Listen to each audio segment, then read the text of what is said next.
there, I'm Katie with WTI, and if you have kids of a certain age, then they have probably been begging you for one of these LED masks by CASEIER.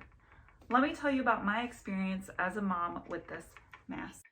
I think what I love most about this mask is that it doesn't need batteries. I don't have to buy any more batteries. Everything for kids needs batteries, but this doesn't. It is rechargeable. You just plug it into the wall, and it's got a really long battery life, so you've got hours and hours of fun with this.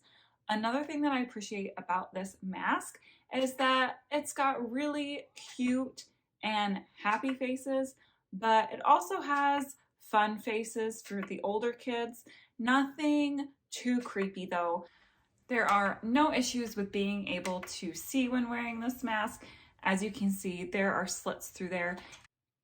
So there are different ways to change the face. There is this button at the chin level when you're wearing it, so you can just reach up and push that button, or you can hold your hand in front of a sensor, and you have to hold it there for about 5 seconds, and then you can just swipe your hand through and it will change the face. Overall, my kids are so excited about this mask. They wear it in public, they wear it down in the basement, they wear it for hide and seek. They absolutely love this thing, and as a mom, I can really appreciate it too. And that's my point of view.